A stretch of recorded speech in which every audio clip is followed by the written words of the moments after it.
Good morning. Welcome to the Point. As the legislature takes some time off for the Thanksgiving holiday, we're talking to members about what they want to do for the end of this year and beginning next. Eastside Democrat Senator David Knezek talked to us, and there's no surprise. One of the big issues is how much it costs to insure a car, and what about those driver responsibility fees? Senator, I was here when the legislature made the decision to enact the driver responsibility fees, and it was at a time when the state was looking for revenue sources because the budget was badly out of balance. That wasn't the stated reason for doing it, but clearly that was part of the motivation because it did create a revenue stream.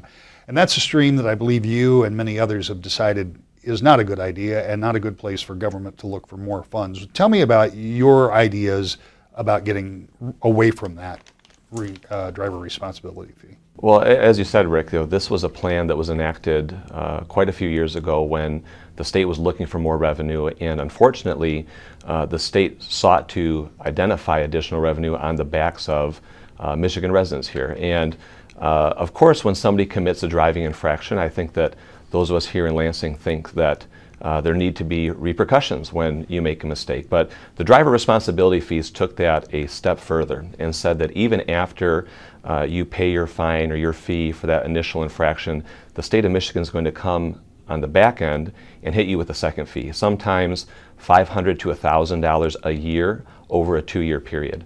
And what we've found in the period since then is that when you are disproportionately hitting low income or poor Michigan residents, it doesn't matter if that fee is $5 or if that fee is $5,000. If folks don't have the ability to pay, they're not going to be able to. And so we've trapped Michigan residents in this downward spiral where they get hit with one driver responsibility fee, they can't pay it, they get hit with a second one, and before you know it, you'll have residents who have $10,000 in driver responsibility fees. And so members of the Michigan Senate, Democrats and Republicans, came together to say this really isn't the best way to go about balancing our budget on the backs of Michigan residents. There's a better way that we could seek to remedy situations that folks find themselves in if they commit a driving infraction. And the money is not coming into the state coffers to begin with. And so we're trying to move forward in a fiscally responsible way to phase out the driver responsibility fees. And most importantly, give folks the ability to regain their driver's license so that they're not driving to school or to work without that protection of the Michigan driver's license in their back pocket. And this is not an insignificant number of people, because there are a whole lot of people that have fallen into that where they either don't have a driver's license, and because they don't have one, they either drive illegally or can't go to work or can't do the things that they need to do. This impacts a lot of people. The latest estimates that we've seen are north of 300,000 Michigan residents who have lost their license because of a situation related to a driver's responsibility fee. And so what we're trying to do is, again, for folks who have had those fees longer than 6 years, we will wipe clean the balance of that driver responsibility fee. But for folks from 6 years and under even, we're going to say to everyone that if you come into the Secretary of State, pay a $125 reinstatement fee, you will have access to your driver's license again, so that we're not forcing you to continue to drive illegally. Because at the end of the day, Michigan residents need to get to school to take their children. They need to get to work to provide for their families and make a living. We just want to make sure that they can do it in a legal way and in a way that allows them to really live that Michigan dream that we want everybody to. As full transparency, you and I are having this conversation before a couple of weeks break, and this program will air during that break. So where are we with that legislation as of now? So the legislation's passed out of the Michigan Senate. The Michigan House of Representatives has actually taken up identical legislation. They've passed it out of their chamber. And so all we need at this point is either the House or the Senate to concur with the other chamber's bills. Once that happens, they'll be presented to Governor Snyder, where we hope that he would sign them into law. And so when you come back from the break after the Thanksgiving holiday, you got 9 days in session, so that's conceivable that that could happen, because there isn't, as I recall them passing in the House, they were passing almost unanimously over there. And correct. I assume in the Senate you had similar votes. So. Correct, yeah, very conceivable. And like I said, we hope that it gets done sooner than later. So that would be a much different outcome than what happened with auto no fault. And again, that all happened over in the House, at least now. A couple of years ago in the Senate, there was a package that was passed. But this cycle, in this session, the House came up with a plan that the mayor of Detroit supported, and the speaker also worked to get people on board with. He said from the outset, that he didn't believe he'd ever get enough Republicans to pass it alone, and he thought 10 or 15 Democrats. He ultimately got 4. He only got 41 Republicans, and that's 10 votes shy of what they need to pass it in the House. First of all, what was your take on that plan? Was that a step in the right direction? Well, I think there were components of that plan that were a step in the right direction. There was also components that to me were very alarming. The question that I'm asking now is, how do we move forward? Because Democrats pointing the finger at Republicans and Republicans pointing the finger at Democrats now still doesn't do anything to address the fact that we have auto insurance rates in this state that are way too high, and Michigan residents are still struggling to pay them. And so what I'm hoping the failure, or what good may come of that failure last week, is that Democrats and Republicans come together, work in a bipartisan way, work in a bicameral way between the House and the Senate, ignore the special interests, and try to put Michigan residents first and do something to lower the cost of auto insurance for this state.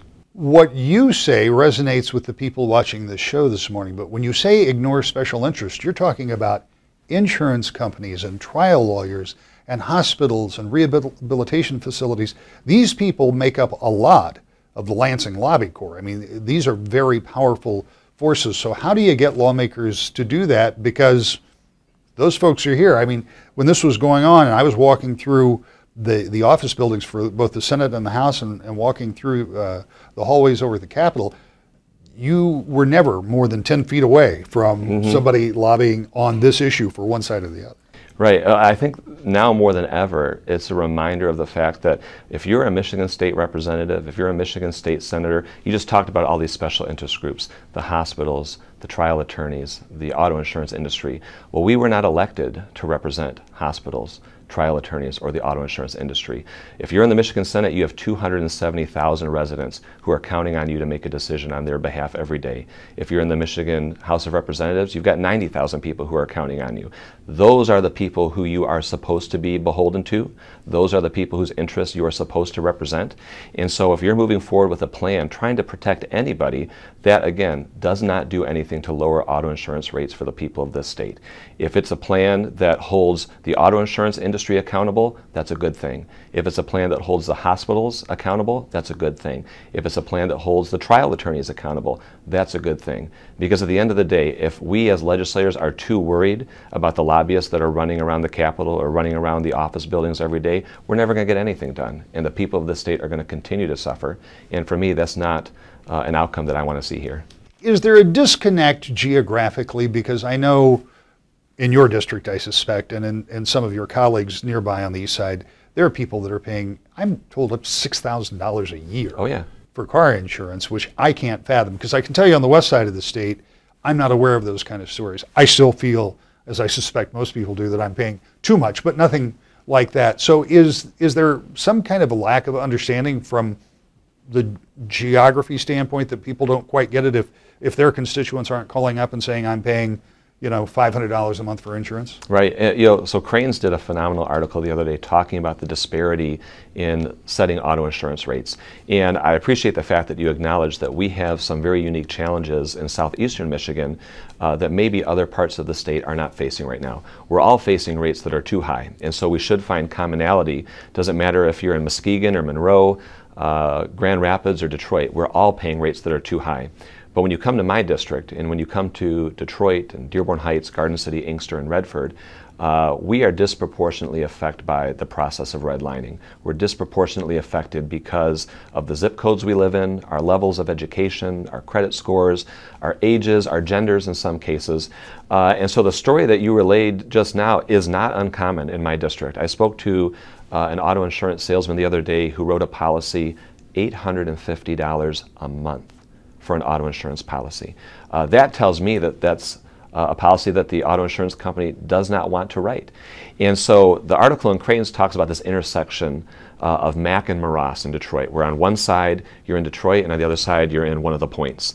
And on this side of the street, when you're in Detroit, you're paying over 300% above the base rate for auto insurance. And when you just go to the other side of the street and into the points, you're paying 22% below the rate. of what that same person is, just because you live on two different sides of the street. So what we're saying to folks is we understand that there are unique challenges that we face in southeastern Michigan, but on the whole, we are all being charged too much. And the only way that we're going to get people to understand the very unique challenges that we face is if we come together, sit around the table, have a very a blunt conversation, if you will, about those challenges and develop a strategy for moving forward together. What I don't want to see moving forward is the continuation of this narrative of Detroit versus the rest of the state. I don't want to see people talking about East versus West. We're all Michiganders. We're all in this together. If we band together and push back against the auto insurance industry or anybody else for that matter who is trying to rake us over the coals with these ridiculous rates, we can get a real win for the Michigan people here. I won't ask you to make any guarantees because it'll be largely up to leadership on the Republican side as to how this moves forward. But there are only 9 days left in this year for the session schedule. And this session continues, so it's not like there's a lame duck or the bills die. But getting something like that done before the end of the year seems like a pretty heavy lift. I think it would be a heavy lift. But what I hope happens is that that conversation starts now, continues throughout the month of December into the holidays, so that when we start 2018, we can start by putting something that is reasonable, something that can be passed by the Michigan House and the Michigan Senate, and then placed on the governor's desk to try and lower auto insurance rates for folks here in Michigan. There's no indication that auto no-fault insurance is something that can be taken up in the final 9 days of the legislative session, but we will keep our eye on it, and we'll be back with more To the Point. Welcome back to the Point. Recently in Lansing, there was a good deal of conversation about changing the rules for concealed carry for those people who have such a permit. It created a bit of a firestorm, and we weighed in with Senator David Knezek. If I go on my Facebook or Twitter account and put in the word gun, I will get hundreds of responses. That's all I have to do. 3 letters, and hundreds of people will have an opinion. Recently, here in the State Senate, committee hearing, government operations, headed by Senate Majority Leader Meekhoff, passed out bills to the Senate. Senate passed those bills to presumably go to the House, though I think it's highly unlikely that they're taken up over there. We'll see. These bills were about concealed carry, making changes so you could carry with some additional training in churches, schools, even bars. And that generated a lot of comment. And it has been this fight that quickly goes from dealing with the issues that are involved in the bills to the larger issues that we all worry about, struggle with. The Texas shooting, the Las Vegas shooting. I could go on for the next half hour and name all of these different shootings that we've seen and heard about and the tragedy that goes with it. But with specifics to these bills that passed, and because your background gives you an interesting perspective, tell me what you think these bills look like and why they may not be, from your perspective, the right direction. Well, like you said, I come at this from a very unique angle compared to some of my colleagues. My background, not just in the Marines, but in a Scout Sniper platoon in the Marines, having served in the Middle East, I take the issue of training and weapons handling very seriously. And so what I said to my Republican colleagues yesterday on the floor is that I may be a Democrat from southeastern Michigan, but I'm not anti-gun and I'm not anti-Second Amendment. I think that we've got very rich histories and traditions here in the state that we need to preserve. And I believe that people should be able to protect themselves and their property. But when I look at the possibility of bringing guns into schools, bringing guns into hospitals, or like you said, bars, of all places, mixing guns and alcohol. If folks want to have that conversation, let's at least have a conversation about the training that goes behind that. And the training that was laid out in these bills talks about an additional 8-hour class and firing 94 rounds downrange. And then that would qualify you as a highly qualified individual who could concealed carry in these different places. For me, that is nowhere near the level of training that somebody would need to be highly qualified. And I remind folks of the fact that when you're in a training environment, when you're in a safe environment and you're shooting at a paper target, that is completely different than you are when you are placed in a combat situation, specifically a close combat situation, where you lose complete control of your fine motor skills. And the only thing that you have to rely on at that point is your training. And if you are expected to rely on only 94 rounds worth of training, I think it's going to end very poorly for folks. So the training element for me was really concerning. The other piece is the elimination of local control. I said to folks that if you believe in local control, you should believe in letting school districts make this decision for themselves.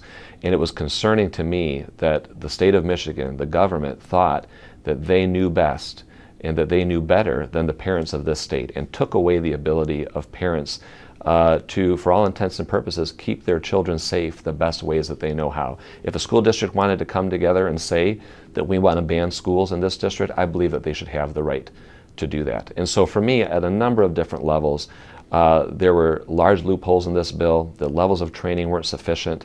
The fact that it was done just days after another church shooting in this state, to me, was particularly tone deaf. And so the governor has voiced his opposition to this in the past. He's come out as recently as today saying that his position hasn't changed. And so I'm hopeful that these bills will be defeated moving forward. Is there something that we need to be doing? And I ask this not to make you come up with all of the answers on the spur of the moment, but it dawns on me that as we have this conversation, there are real impediments to putting more guns in the hands of some people, as you say, if they aren't properly trained. There's also an impediment to having a large group of unarmed people completely vulnerable to someone who is acting out of deranged, mental capacity or out of some type of hate or whatever it is. Is there a balance that we can strike? I think there absolutely is a balance. And I think what you heard from a number of folks yesterday, particularly Democrats, is that we're frustrated because we feel like nobody is trying to move towards that balance, towards common sense, gun safety regulation.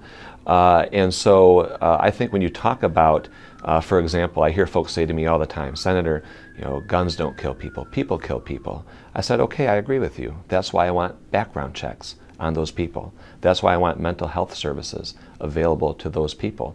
And so we could have had any number of conversations the other day about how we could increase the number of background checks, which, by the way, over 90% of this country supports. Over 90% of gun owners in this country support. We could talk about expanding access to mental health services. We could talk about increasing law enforcement's access to knowing when somebody who is not supposed to be purchasing a weapon is actively trying to do so. We could have had any number of conversations outside of the realm of the way to address gun violence is to introduce more guns into the conversation. Unfortunately, the legislature chose not to have that conversation yesterday. So I think that you're going to continue to see people move to the extremes on this issue when, in my opinion, if we let common sense prevail and we came together and had a conversation, we could very easily find that happy medium. In the remaining minutes we have left, I want to talk about something that is, again, a firsthand experience for you, and something that from the very first conversation you and I had, you were obviously very passionate about. That and education I would peg as your two most passionate realms when you serve here in Lansing. And it's about delivering services to veterans. Obviously, as you pointed out early, you are a veteran. So you understand the real special challenges that it means for the men and women who are coming home from theater, coming home from service, and trying to reacclimate. And I know you've been working since you've been here on that. Where are we in the state? Because there was a time that we ranked very, very poorly in getting services to our veterans. Well, I don't think we're anywhere near, I would say, that we're doing enough. I think that we're moving in the right direction. I think that we're beginning to address the very real challenges that we have for our veterans population, even when it comes to regional issues such as where do we have veterans homes in the state. We have one in Grand Rapids, we have one in Marquette, we have nothing in southeastern Michigan where a majority of those veterans are at. But one of my greatest frustrations, particularly as somebody who serves as a state senator but also has the honor of being a veteran, we only have 3 veterans in the Michigan State Senate. Out of all 38 of us, we only have 3 veterans. And what's so frustrating to me is when politicians are running for office, they put that flag lapel pin on their suit jacket, they look at you and they say, we're going to support our veterans, we're going to do everything we can for our veterans. And then they get up here and you realize that they know absolutely nothing about how to support our veterans. And so whether it's making sure that the veterans of Iraq and Afghanistan are able to make a smooth transition home, and begin to become an active member of the society that they fought to protect, or if it's cutting through the red tape that is keeping our Persian Gulf veterans, our Korean veterans, our World War II veterans from getting access to the services that they need. This is, I think, one of those really unique places in government where the private sector and government can come together in a collaborative way and bring about solutions that increase the outcomes for everybody. But right now, you see a lot of folks who are more than willing to drag their feet while at the same time patting a veteran on the back and patting themselves on the back and saying that they did a good job. But like I said, I think we're moving in the right direction. I'm always trying to build coalitions of folks who want to continue to have these conversations about how we increase veterans' access to the services, not that they earned necessarily, but really that they deserve. And so that's going to continue to be a priority for me moving forward. Speaking about the Grand Rapids Home for Veterans and the one in Marquette, there were plans, and I'm uncertain as to where those plans are, because there were plans to perhaps modernize, downsize, create other homes for veterans, as you say, in the Southeast. Is that still part of the plan? It is, and that's actually one of the packages of bills I've been most proud to work on throughout my time here. We passed legislation last December, bipartisan legislation that called for capital improvements and expansions of the number of veterans homes that we have here in the state. So right now, Michigan has an application in front of the federal government. The reason that we have an application in front of them is because when you turn the key on opening the doors of a brand new veterans home, the federal government will reimburse 65% of the costs associated with that construction. So the application that we have in front of the feds right now is to completely renovate the Grand Rapids Home for Veterans and to construct the first ever home for veterans in southeastern Michigan. And so we're doing this in a phased-in process where these are the first two homes that we're going to focus on right now, and we're going to continue to move forward with constructing a home in the I-94 corridor, in the Thumb, northern lower Michigan, renovating the home in Marquette, so that we can address that regional concern that we have about getting veterans access to the services that they need. Last question, and I suspect you hear from more veterans because you are a veteran, and I'm sure that you have a large percentage that are from your district and probably beyond. What is the biggest concern you hear from veterans? Again, it depends really on the generation. For the folks who served in Vietnam, World War II, the Persian Gulf, it really is, how do I get access to benefits that maybe I heard from somebody else they got access to? I think that the government does a really poor job of educating veterans on what it is they've earned as a result of their service. Sometimes, truly, Rick, it feels like the government doesn't want to tell them because then they know that they would have to spend money and do the work of pushing those services out to the veterans. And then veterans of my generation, men and women who served in Iraq and Afghanistan, we're looking to come home, make a smooth transition, get directly into a good job, get directly into college or university to make sure that we can advance our professional careers. But across the board, there's so many things that we could be doing to increasing particularly access to health care. And for me, one of the biggest issues is mental health. I speak very openly and honestly about the fact that of the 2 sniper platoons that I served in, we never lost a single person in combat.